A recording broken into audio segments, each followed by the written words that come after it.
Magufuli, our hero leader from Chato, villager, where this great leader comes from. We gotta get to be inspired now. We gotta follow this, we gotta do this. Everybody know what is going wrong. You gotta understand what's to happen now. You gotta know that for Africa this is a great loss. You gotta try to understand. See the number even if it just last time when I heard about this great leader. A man who has changed everything, who is a leader who's never gonna break it. Everybody wanna be like him. We wanna have a great leader like him. Everything is never burned. We just know everything got fine. From the day when it came up, everything has changed. Tanzania reserve is going up and Africa. He has made us open our eyes until today. And now, unfortunately, he is gone. Why? Rest in peace. Rest in peace, sir. Pombe Magufuli. Tunakuheshimu sana. Ladies and gentlemen, today we bring to you 5 reasons as to why John Pombe Magufuli is called Bulldozer. Born of a peasant, northwest of Tanzania, alongside Lake Victoria. He was born in 1959, 29th October. He studied at the University of Dar es Salaam, studied chemistry. He became a teacher. He actually practiced teaching as a profession and industrial chemistry. This later helped him to practice leadership and hence becoming a great historical leader, teacher, icon, and a hero, who is John Pombe Magufuli of Tanganyika, present-day Tanzania. Before joining the office as the president of Tanzania, he had already earned himself a name, Bulldozer. Actually, these are the main reasons as to why he is called the Bulldozer. Reason 1. He earned himself a name, Bulldozer, actually before becoming the president, when he was the Ministry of Transport and Works, after fighting more against corruption and making sure things are done in the right way. So hence there came the 5 reasons why he is further named Bulldozer. In 2015, within the first week in office as the president, he halted all foreign trips for public servants. In case of emergency, an approval was to be required. Central Bank of Tanzania in 2017 revealed that the government had saved $430 million by limiting foreign travel between November of 2015 to November 2016, which is a significant amount of money worthy to develop a country.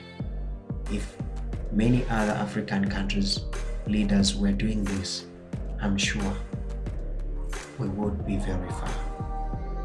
Live parliamentary broadcasts.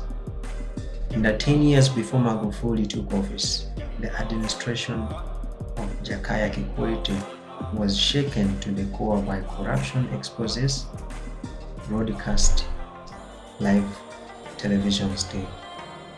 So due to this, Magufuli in 2016 limited the coverage of the state broadcast in order to prevent the same mistakes from happening again and again. There is something which is unique. News reporters can create you, and news reporters can destroy you. What Magufuli did is, aliwaambia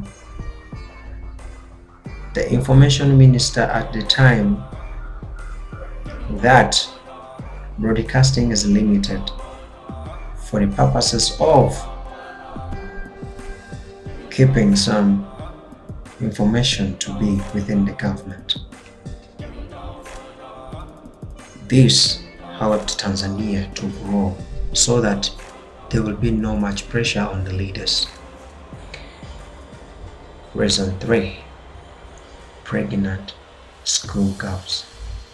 To be fair, this was not a ban initiated by him, John Pombe Magufuli, Raisi wa Tanganyika, present day Tanzania. All he did was to make sure that this should be enforced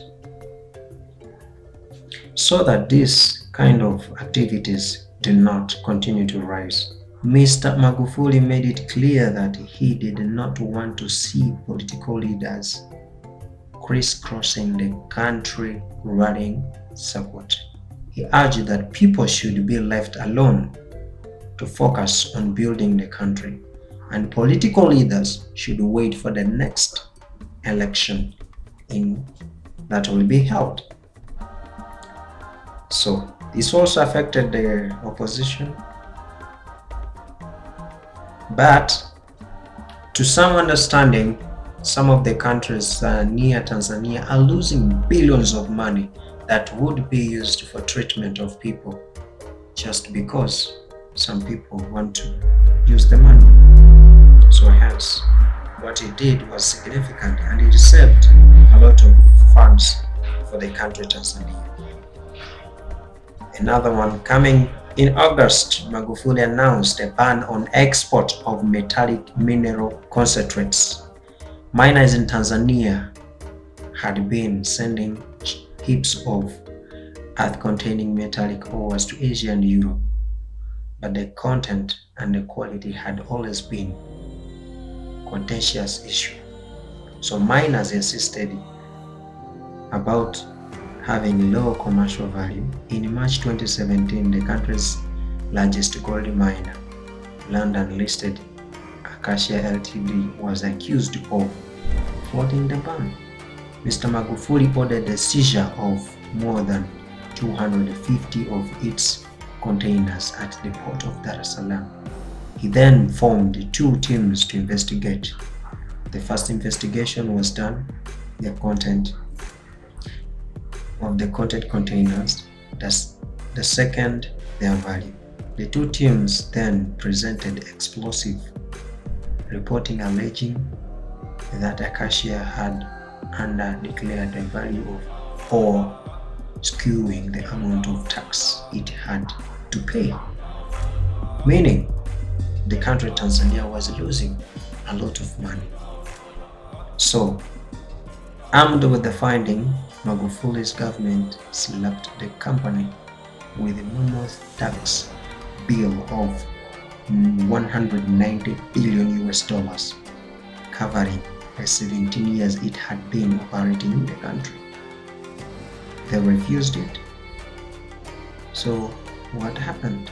In 2017, they offered to pay Tanzania 300 million USD to resolve outstanding tax claims and would share equally. Now, this was again for the country of Tanzania. Another one being John Pombe Magufuli ordered all the hospitals not to have entertainments on their television being broadcasted. Instead, they should focus on the well-being of the patients.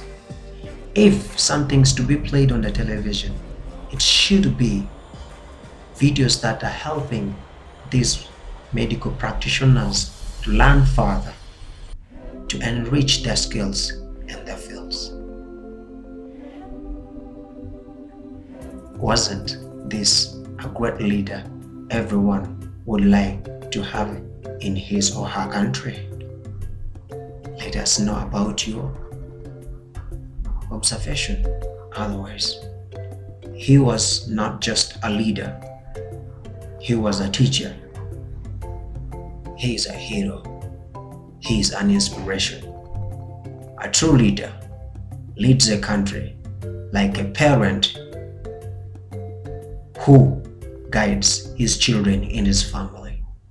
So John Pombe Magufuli, to our view, was a parent, parenting the country, trying to do the best for his country. He even gave us a picture that any country can develop itself without donations from abroad, which is something significant. Long live Magufuli. Kwaheri. Give us your comments below about what you think about him.